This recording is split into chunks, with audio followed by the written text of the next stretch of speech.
Welcome everyone to another webinar presented by the International Council of Psychologists. I'm Andrew Simon. I will be the moderator for today's presentation, and I am the chair of ICP's webinar program.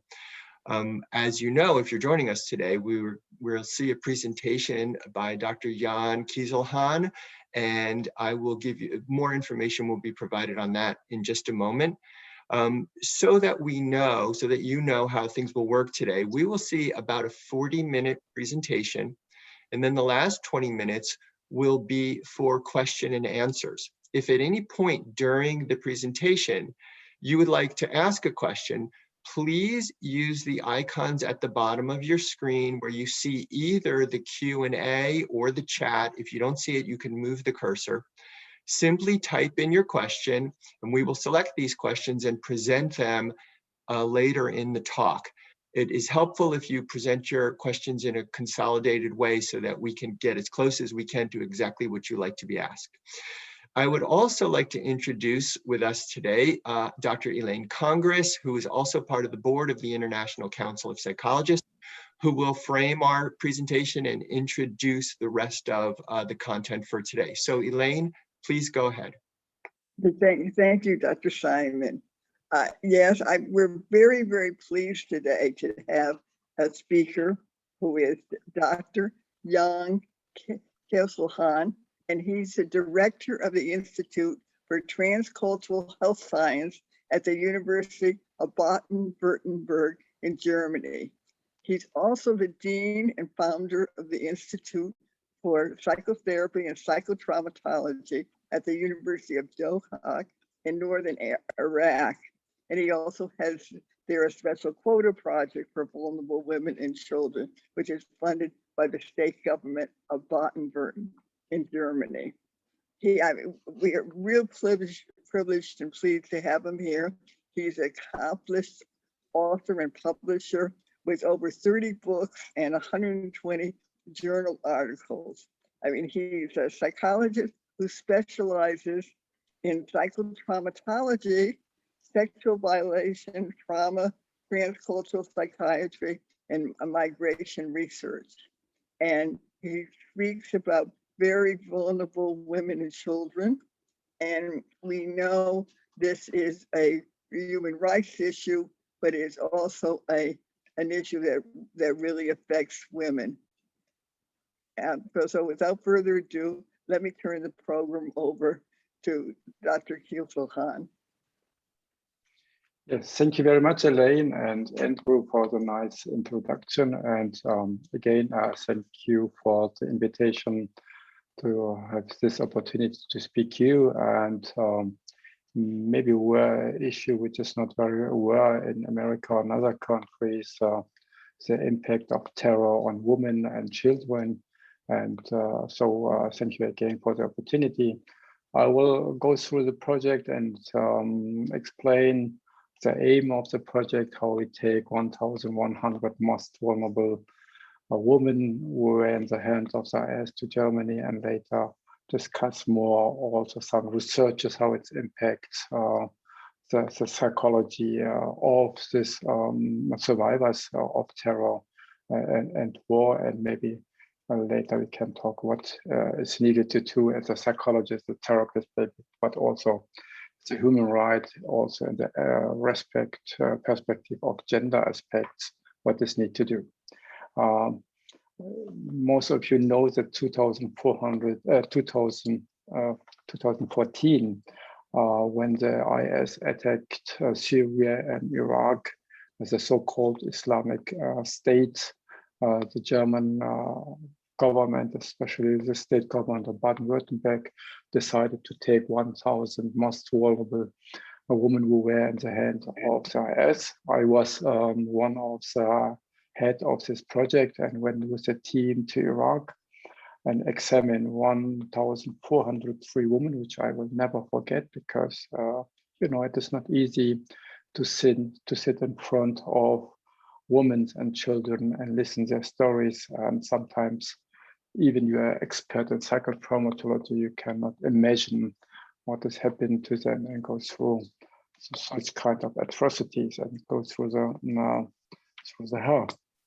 This is the area, just to give you a background information, where the Yazidis are living in northern Iraq or in the Kurdish region in Kurdistan, more resettled in Sinjar, the area the Yazidis call them as Shingal. It's close to Mosul, and one part is living close to the city of The Hague, where we are still working in refugee camps with my teams and students. I will show you just a small video. Please don't worry, it's just a 2 minutes, but I will give you an overview about the impact, what has happened in 2014. This short movie is made by Yazidi students in Iraq in 2014. It shows a little bit the helpless, but also the cry for the international community to help them, and give a short overview what had happened at that time.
This gives you just a short overview what's really happened when we are talking regarding Yazidis and the Christian and other minorities. We're talking about genocide. And genocide means the so-called Islamic State tried in 2014 to eliminate these minority groups, divided the men and women, children, executed through mass execution in front of the eyes of the women, enslaved children and women for long term. So why the Yazidis? In the opinion of the radical Islamic organization and states, they believe Yazidis are non-believers, so they have the right, according to the fatwas, to take Yazidis in captivity, to enslave them, or to kill them, because they are not Muslims. We know historically the Yazidis are one of the oldest religion in the Middle East. They reference them to Mithraism, the so-called sun cult. Is linked to the Zoroastrian religion in former Persia, or the Al-Haq and Yarasans. in the 11th century, they built a new system of caste systems. So according to Yazidi regulations and religion, you can just born as Yazidi and cannot convert to Yazidism. And it is just allowed to marry Yazidis, and non-married to Yazidis was until 2014 forbidden and not possible. Yazidis historically were living in Turkey and in Iraq and Syria, and in the 50th century also in Iran. A small group is living now in Armenia and Russia, Georgia, and the total amount of Yazidis is estimated at 800,000 to about 1 million. As a psychologist, and the case of psychotraumatology, and maybe just give you a keyword of transgeneration traumata, the information that the Yazidis goes through the history of 800 years experienced 74 genocide is important. So the question is actually how its impact one generation to the next generation, how they could survive, and what kind of trauma that transfer from one generation to the next generation until now. And we will later discuss maybe more this in detail. So after these pictures that the world could see in CNN and other medias, the German government decided, the state government of Baden-Württemberg, to take 1,100 women to Germany. So we went to Iraq and to the city of The Hague, and Yazidi women were freed, but also Yazidis, Christians, Al-Haqs, and Turkmens were freed from IS. We examined them through psychological tests, anamnesia, and then decided to take most vulnerable women to Germany, which really was not easy because, you know, to decide take one to Germany is not easy, but to decide one have to stay in Iraq, and we are talking about 2014, and that time the situation was very unclear what will happen to the Yazidis. Even when the Yazidi woman came back from the IS captivity, it was in 2014 not clear whether Yazidi community will accept the Yazidis or not, because they were raped by IS perpetrators, and according to Yazidis, there are not anymore Yazidis. So this was the reason why we said we have especially take the most vulnerable women who were in IS captivity, because we don't know what will happen in Iraq when they are living now in refugee camps, or what will the community do? Will they accept them? Will they refuse them? There will be some kind of discrimination. So this is the reason why we focus especially on those women and not in general on families. Those are some pictures of the Yazidi women who were in IS captivity. The left side is Dr. Naram, one of our doctors who support us in this project. This is a holy temple of the Yazidis close near to the city of The Hague. This means when we examine and decide to take them to Germany. Then after a couple of months, a higher council of the Yazidis, especially the highest priest, his name is Baba Sheikh, decided to accept the Yazidis and welcome them in the community again, which was psychotherapeutically very important, because if you take them from Iraq to Germany and they're not very clear about their identity, I'm now Yazidi, I'm not Muslim, nobody's accepted me, this would be very sore and difficult to do a psychotherapy effectful. So we did a kind of ritual, each of the women, before we take them to Germany, to special flights to these holy places. And the Baba Sheikh, I will show you maybe, here's one of later, maybe his picture. He talked to each of them, welcomed them and prayed them and said, you're welcome, you belong to our society, and we are proud of you because you came back after so much torture, enslavement, and horror. You can imagine how emotional the situation was for the Yazidi woman. Someone get faintings, dissociations, crying, but this was fine because we were there and they were under control, and to living the feeling, to have the feeling to be accepted, to belong to a society, have their own identity. This procedure was very important for the later psychotherapy in Germany. I will just show you maybe Yasmin. Yasmin was 14 years old in 2014. On the left side, you can see before the IS came to Iraq and Syria. After a short captivity, when she was freed, she got a nightmare at night. And she was worried that the IS fighters can come back and will rape her again. So she thought, I have to be somehow change my faces, so not to take away. So she really take then a fool, sprinkled her face with fool and set her to fire. She was 80% of her faces and skin were burned, and through a special flight we take her to Germany. Later I will show her a picture. After 6 years, she's now in Germany and did a lot of surgeons, operations, and medical cares, which was really not easy. Those are some pictures. Who was the first group in 2015 when we take them to Germany. First, they went to the Baba Sheikh, the highest priest, and we had a team of psychologists, social workers, psychiatrists to be with them and take them to Germany. And you can see in the middle of the picture how happy they are after accepted by the society. This was a process of healing, maybe. This is the Baba Sheikh that I mentioned before, and he kissed each of them and prayed for them and said, God is with you and hopefully you will have a better future and perspective in Germany.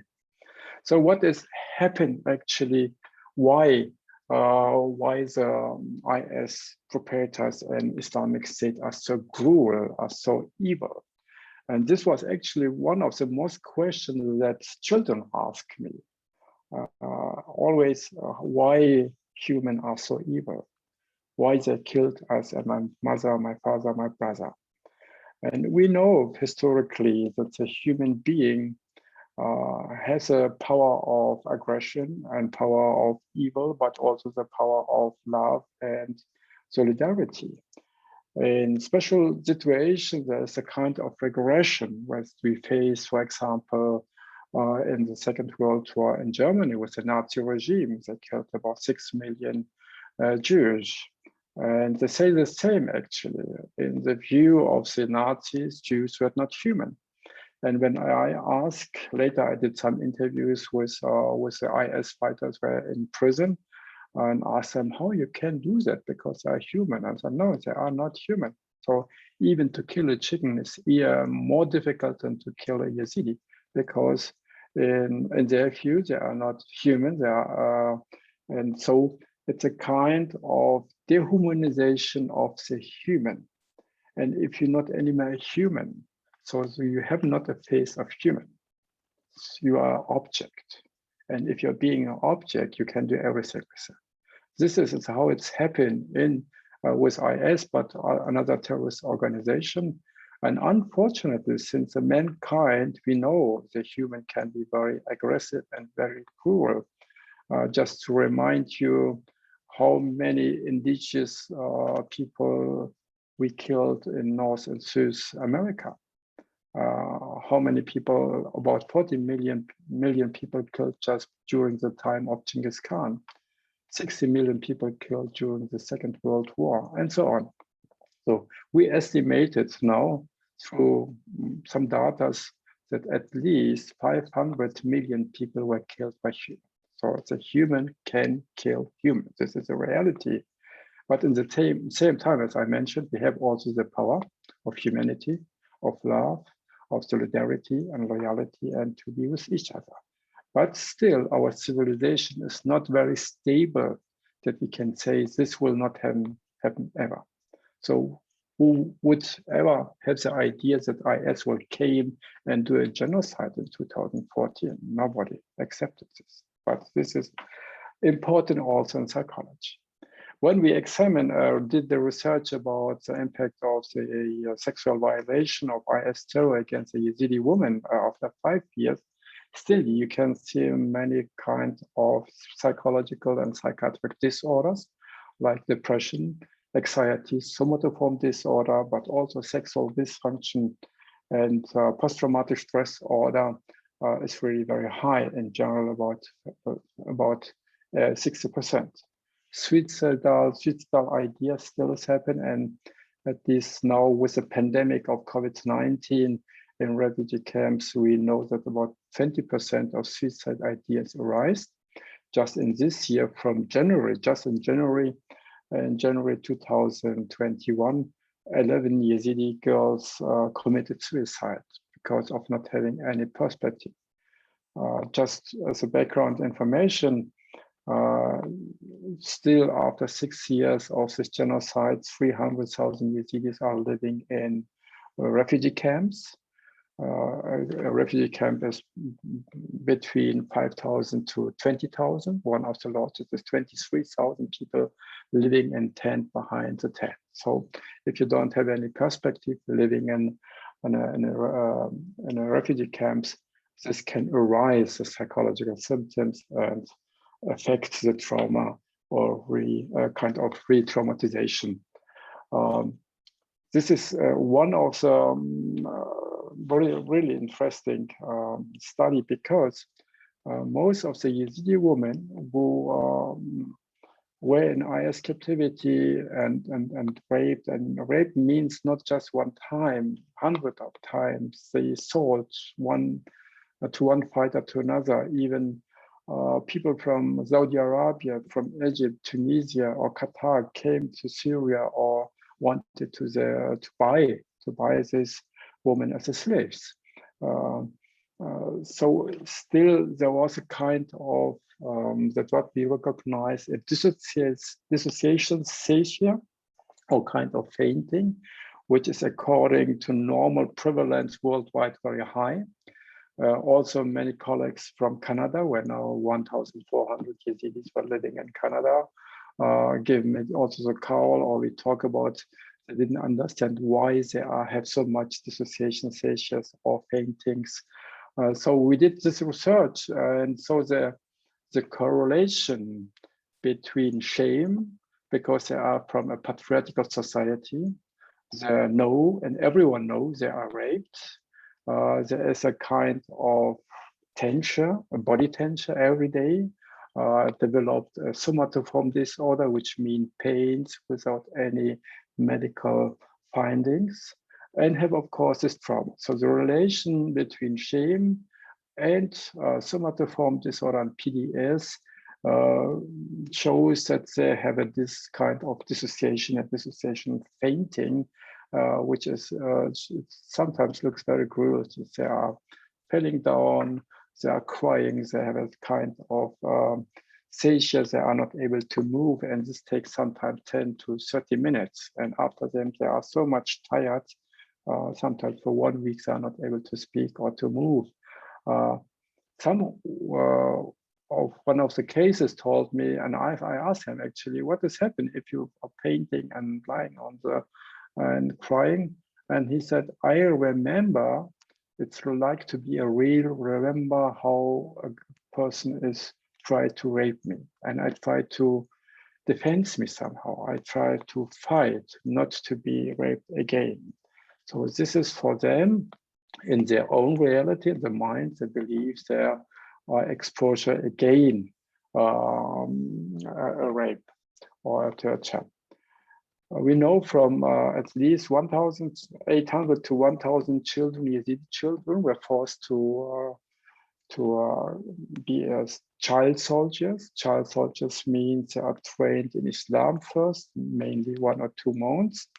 They have some of the children didn't speak Arabic, so they have to learn, because their mother tongue is Kurdish. They have to learn Arabic. After the lesson and lectures and training in Quran, they have to learn how to fight, how to kill, to be a suicide bomber. And some of the children told me they have to, for example, observe how to behave a person's life. So, and you can imagine how it will impact the psychology of those children, even if you maybe later talk what is need to do as a preventing and treating and take care Otherwise, those children will not be able to have a real perspective for her life. And even children maybe will still believe in this idea of IS. And so we will have a new group of IS fighter, maybe more cruelty. One of the topics that I like to mention also here is the significance of justice. So how important is to have the feeling of justice, even in the psychotherapy. I know we cannot bring back the loved person who is killed by IS, the children. The houses are destroyed and bombed. But we asked through a study the Yazidis in the refugee camps, what do you want? Like kind of preparation or reparations. And so we expected actually they would say, I will a house, I will back to my land, I will have money because I suffered so much. But most of them said, no, we want the justice. We want the Iraqi government and the international governments and society should do everything to find the IS fighters, bring them to the court. And the feeling of revenge was not very high, I was personally very surprised. So I expected they have to be killed and executed, whatever. No, they said, first, they should be going on the court, be on the court. We want to have a justice. And second, this is very important for Yazidis, that the world community should recognize as a minority, as a Yazidi, as a different kind of group, because I don't know if you had any information before 2014 about Yazidis. Nobody knows about Yazidis. Where are they and where they came from? But they go through 74 genocides. And this was the first time through the media and global world that we know and learn about Yazidis. And this is one of the most wishes that the Yazidis had. The international community should accept it those as Yazidis, independent, and accepted this behavior of the IS and terror as a genocide, what the United Nations did in 2016, and say, yes, this is really genocide because this was a systematically attempt to destroy a society. It was not just take some women or girls, they wanted to destroy the Yazidis. If we go back to this 74 genocide in the last 800 years, according to my researches from different kind of archives in Turkey, especially the Ottoman archives, we know at least 1,800,000 Yazidis were converted by force to Islam. And we know about more or less than 1,200,000 Yazidis were killed because they wanted to be Yazidis. And this is not just happened by the IS, this was happened by the Ottoman Empire and other radical groups and states and Saddam Hussein and so on. So we are talking about not just the individual trauma, which is more exists in the Western world when we are talking about psychotherapy.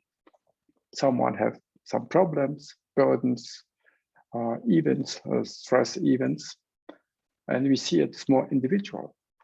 And try in a psychotherapy individually to reduce the therapy, reduce the symptoms, to talk about the inner conflicts, and to cope and find a way how to deal with the symptoms, but also maybe with the conflicts. In the case of the Yazidis, we are talking about 3 types of traumata. One is a transgeneration traumata, which is transfers through behavior, patterns, religion, rituals from one generation to the next generation. For example, they have the word like for genocide, they have a special word which is called Ferman, like Holocaust, or Shoah, or the Armenian or Syrian called Aget. Any children, Yazidi children, know the stories of narratives through storytelling about Ferman. Even when the IS came in 2014, many of the Yazidis, yes, the Ferman is coming back. So they have a word and they know through this history, through the oral history and stories about genocide from the ancestors. This somehow impact the Yazidis. We are now still started try to do epigenetic and trauma studies, but due of the pandemic of COVID-19, we have to wait. But this will be also very interesting because the Yazidis are a homogeneous group.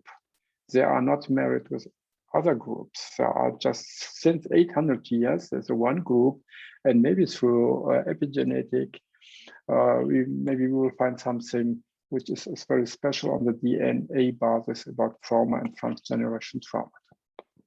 The second is the collective trauma. Collective trauma means, for example, the 3rd August 2014, every Yazidi were impacted by this genocide.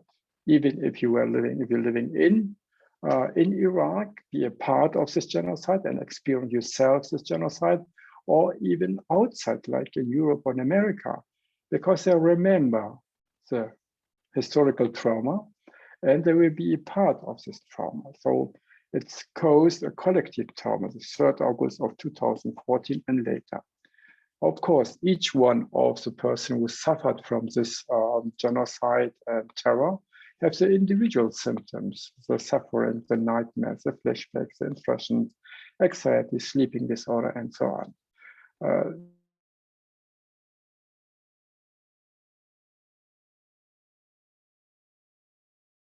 Transgeneration trauma through narrative therapy, biography therapy, and different kinds of another techniques. This is seems very important. One issue that I also want to mention, because it's really heartbroken and it's impact myself emotionally. You know, after the IS take many of the women in captivity and raped them, they became also pregnant and children. We have now about, according to our own researchers, about 200, between 200 and 300 women. They have so-called children born of war. The Iraqi society, the Iraqi government, which law is based on Sharia, said the IS perpetrators were originally Muslims. And if the father in quotation is Muslim, so automatically the children became Muslims. And the mother is Yazidi. And according to the beliefs of this idea, no Yazidi woman can take care of the Muslim children. So the Iraqi government don't have any concept how to support these women with children. Also, the Yazidis, the Yazidi community don't accept children. This is also a tragedy. They accepted the women, but not the children, according to the religion. Some of husbands and I talk when he welcomed his wife, he said to me, you know, I know my woman is raped and I know what has happened to her, but I will accept it her. But don't accept that I should accept the children of IS. So it says we have no really an idea how to find a way. The government have a different kind of views. The Yazidis say we cannot accept the women. So in some cases, we have actually 10 to 12 Yazidi women who left the children in Syria and Mosul and came alone back to the refugee camps. They are now under treatment. And each time when I met them, they are crying and then said to me, I know there is a children which is it's born and the perpetrator is a terrorist and he killed my community. But at the same time, this is a child from my heart. I miss him. So we have not really a solution. And so hopefully through a safe house, we can make the first step, at least to give them a shelter.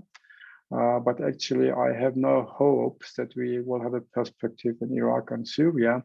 So far, we try to talk with many countries like in Germany, and maybe it's possible to take them from Iraq and Syria to Germany, to Canada or elsewhere, because nobody wants them, and this is tragically.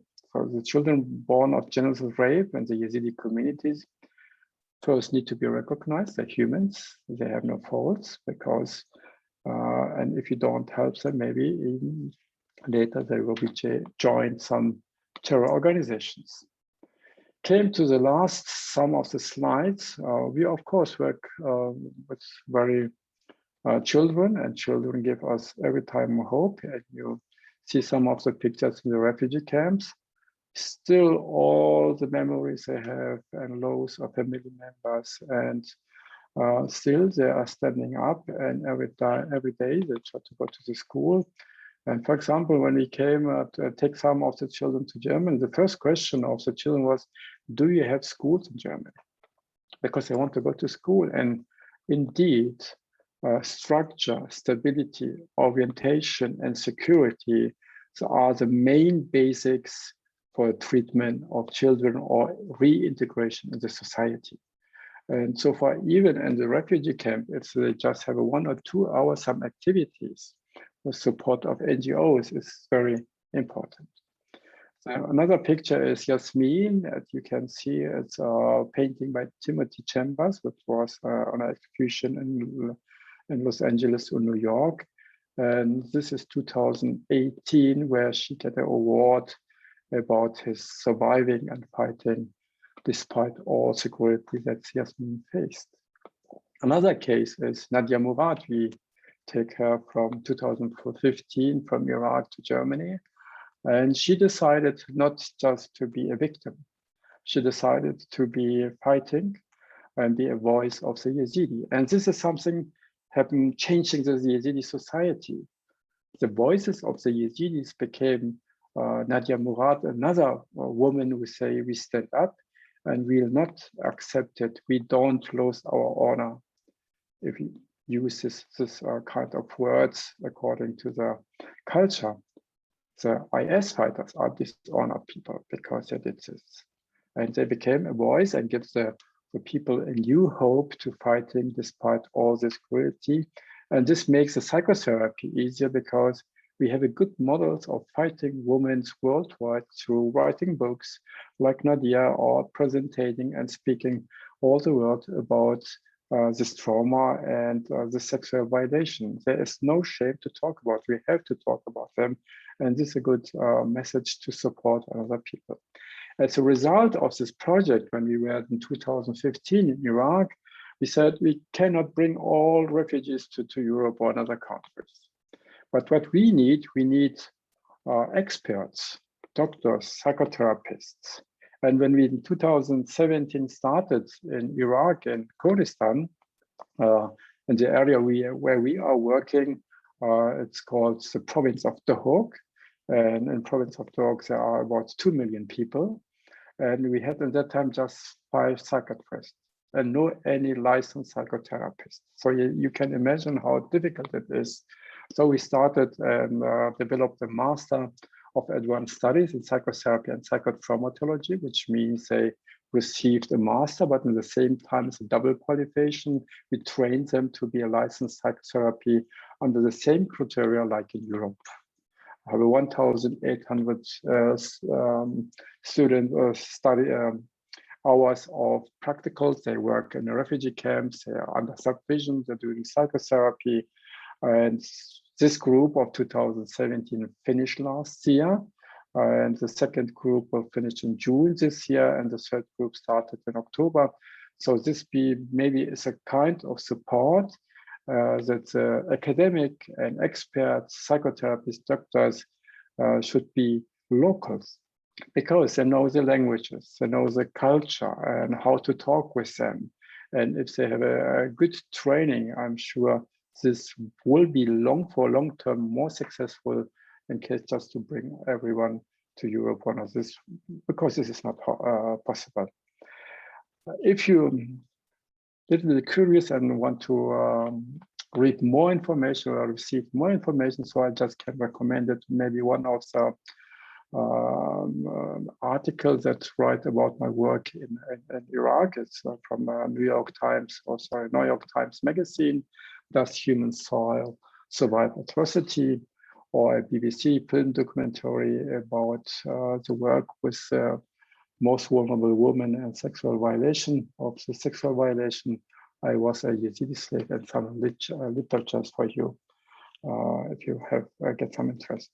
Thank you very much for listening, and I again apologize for such kind of stories, but in the same time, this is reality. And if you are living in reality, we have to speak about this reality, learn from the deepest, that my experience, I learned just not as a psychotherapist, I learned much about trauma, and we can do more researches how to find a way to have more effective psychotherapy for the most vulnerable persons who face trauma and genocide. Thank you very much. Well, thank you very much, John. This was both an incredibly informative, challenging, emotionally challenging to watch your presentation, but certainly gives us important information. I would like to just ask you two questions that comes from our participant viewers, and then turn it over to Elaine to continue the conversation with you. The first one is, we have several viewers who would like to know how they can reach you. They're working in comparable informations around, in comparable domains, some in legal settings around the world. Can you provide an email or a contact site for people to reach you? Yes, definitely. I can write now maybe my email, and everyone will have my email. Thank you. And what we will do is also provide contact information when we post the presentation, Yes. if others would like to reach out to you. And the other, I'm just going to ask you a very broad question because it's very common. Oh, by the way, everyone, it's in the chat. Jan's email information is in the chat. Please feel free to reach it there. The other question is, a lot of our viewers at ICP are very practitioner oriented, as you are in your work. What can those of us do who are interested in supporting you and everyone involved in this situation? What are some things that we can do? Actually, in our Institute of Psychotherapy and Psychotraumatology in Northern Iraq, in Kurdistan, we need sometimes lectures because we don't have so much lectures in Iraq. Still, about 50 to 60% of our lectures came from abroad, especially but even some lectures from New York, Los Angeles. We have some psychotherapists and psychologists who joined our program and supported us. But at the same time, maybe we should face also in Syria. So Syria, still the war is going. The perspective is not very clear. And the part of Southwest was Iraq, where the US Army is more security with the Kurds. So they need really urgent help. Maybe we can do some project together, especially to Syria, which is really very needful and important. Thanks. Thank you very much. I want to turn it over. Elaine, please go ahead. Okay. Well, first, let me say, your talk was so moving, and it's such a serious issue. And thank you. And I learned a lot, and I'm sure everyone did, because it's something we know a little bit about it, but not all that much, and we didn't really understand it as clearly. But also, it's incredible the work that you do. We're all psychologists, and we do different kinds of work helping people. But your dedication and it is just really outstanding. And I just want to say, in addition, of course, it's terrible human rights violation, but also in terms of women's issues and women's violation. And we're all very aware, and at the UN, about the Sustainable Development Goals, and we're trying to achieve them by 2030. And we know SDG 5 really has to do with promoting gender equality, and with women, and one of the targets is about eliminating sexual violence.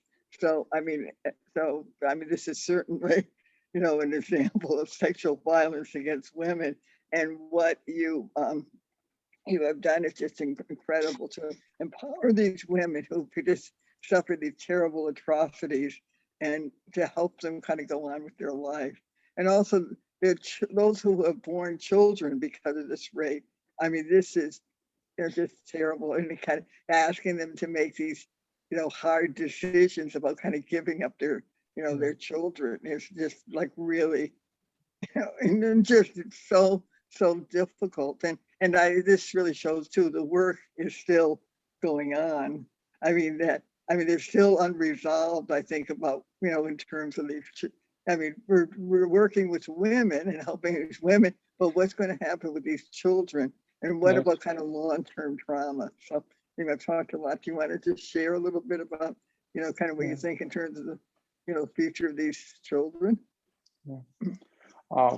First of all, you are expert on this issue and gender aspect and women, so you know better than me. And historically, until now, they always in wars used women as a weapon, as we faced in Rwanda or in Bosnia, and this has also happened in Iraq and Syria. The difference between Bosnia, for example, and the Yazidi women was that the IS fighters believed if they raped Yazidi women, they will be automatically converted to Islam. So this was also a method of conversion to a religion. So just give you a case, one of the Yazidi women told me IS terrorists tried to rape her and she could defend her because she was strong. After many times, his Muslim wife supported the IS fighter to rape the Yazidi woman. And after them, she said, don't worry, you are not belong to us because you are now, after the rape, you are a Muslim. So this is also very important to know. They used a religion fatwas, which does not really exist. If they raped, they became Muslim. And this was also one of the reasons why the sexual violation of thousands of Yazidi women was happened. This was not just a sexual issue. It was a method of destroyed the society. Came to the children, really, we don't have any ideas how we can support them. So the best idea, so we tried now with the German Ministry of Development to set up a safe house, hopefully in Iraq in the next time. So we can maybe take some of the women and children in the safe house to protect them with psychologists, social workers. The children can go to the school, but still there will be this kind of insecurity. So what will happen to them if someone knows there's a children born of war? And the amount is not really very high. If you are talking about 300 persons, normally it should be possible that the political issue is a political issue at the same time that one of the government in Europe or in America should take them from these areas. So it's a very aggressive areas. Nobody wants the children. You know, if they grow up in this kind of aggressive environment, the perspective is very clear. We will have a second and third group of terrorists again, because if nobody wants them, there will be more aggression. And so it's very easy for the terrorist organization to recruit them and to make a brainwashing with them. This is very easy then. Where are the children physically living now? So are they in these refugee camps in Iraq, or they? The most of them is still in Syria. This is in quotation, this famous camp is called Al-Hol, with about 80,000 refugees. Most of them are IS sympathizers and supporters. And in this Al-Hol, many of the Yazidi women are afraid and worried to say they are Yazidis because they can be killed, and hide them there. And someone of them living in Iraq with their children, Iraq and Syria mostly.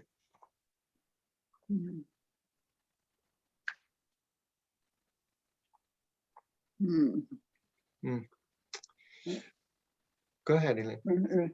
Well, and is there a possibility that some of these children can stay or come to Germany? Or, it's a political issue. We are talking now with the government, so maybe we can persuade them. And even the French government is now, we are in contact with them. And this will be, in my opinion, now the best way. So we cannot change the society in Iraq and Syria, but somehow we have to protect those women and children. And in Europe or in a Western country, nobody will take care if they are born of war or not. It's Muslims or Yazidis, like 1,100 women that we take to Germany. You know, they are now living for 6 years here in Germany. They are visiting schools. They're speaking fluently now Germany, have jobs, they're married, have got children, and they don't want to go back to Iraq because they say we have no perspective. There's still this wars going on. The Yazidi situation is very unclear. The area of Sinjar, where Yazidis came from, are under control of different kind of militias, and so nobody is interested in the minority. Just give you an example of a group of Mandea, which is also a minority. Before 2014, there were about 70,000 Mandeas. Now there are still 3,000. This has also happened to the Christian minorities. They don't want to live anymore in Iraq because they have no guarantee, no security. This is really a political issue. If you have more security and accept it as a minority or as a group, maybe they will then stay there because it's their homeland. So, Jan, we have several questions in the post. There are many people who are commenting on how much they value your talk and the information you provide and how painful it is to hear. One last question that we have for today. Do you feel that the international organizations are adequately informed about these conditions? Actually, even in the US and Europe, there are many NGOs who are working in the refugee camps. So just let me say, I'm very, very thankful to these NGOs, and they came from Los Angeles, from New York or Washington, DC with the NGOs and try to do their best. But this is just a short time is helpful. We need a long-term perspective for those people. Even do a psychotherapy. A psychotherapy will be not helped by the children just to play a little bit with them and writing and painting something. We need, at least by child soldiers, you know, just give you a last example, maybe you will understand more. A child of 8 years, he was a boy, 3 years in the hand of the IS. When he was 5, he was taken in captivity. In front of his eyes, they killed his grandfather and his father and taken him away from his mother. And when he came back, his mother was survived. He was in a camp, and he refused, avoided to go to the mother and don't speak to her. And I asked him, do you know she is your mother? Yes, I know her, but why you don't talk to her? Because she left me alone, he said.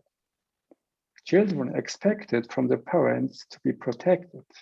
If you're ill, to came to them to get support and help. And we have two issues or a point which is important.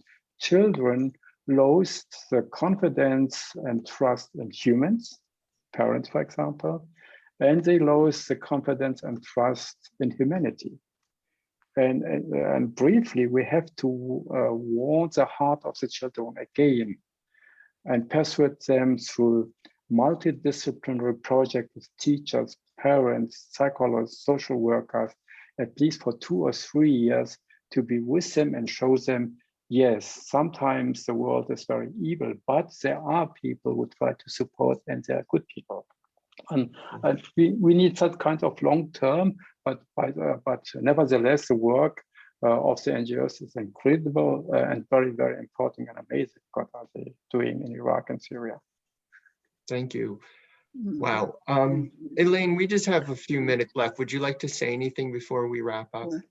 Well, I mean, I just think just in terms of promoting it, I mean, I think in the United States, you know, we know about it. And I think, you know, especially kind of women's groups, you know, and UN women's groups know about it, but it's not as much the main focus as it should be. Okay. And definitely, I mean, of course, the whole issue, never, never again.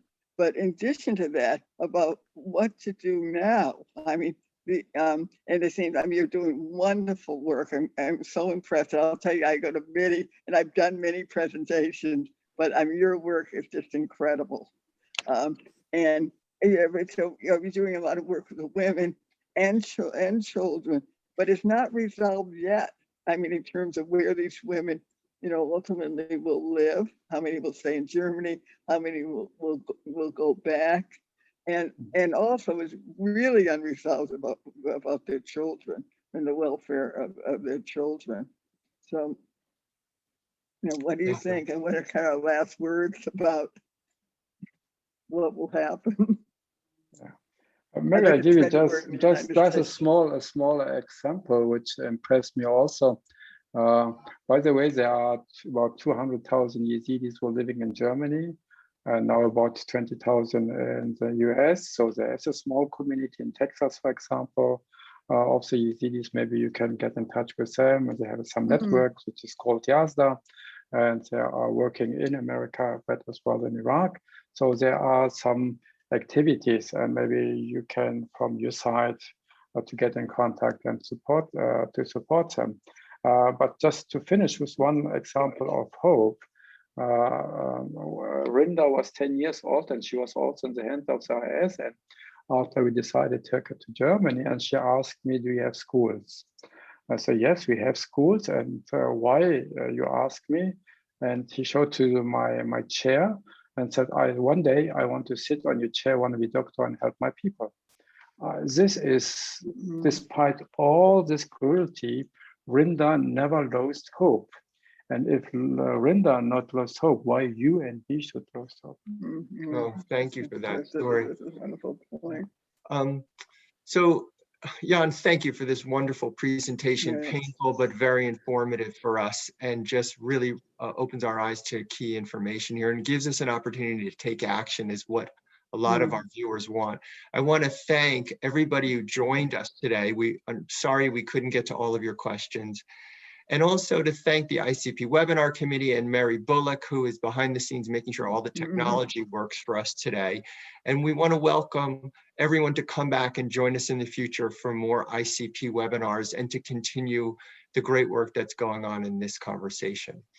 Have a good day, everyone. Bye-bye. Right, thank you. Right. Thank you. Bye.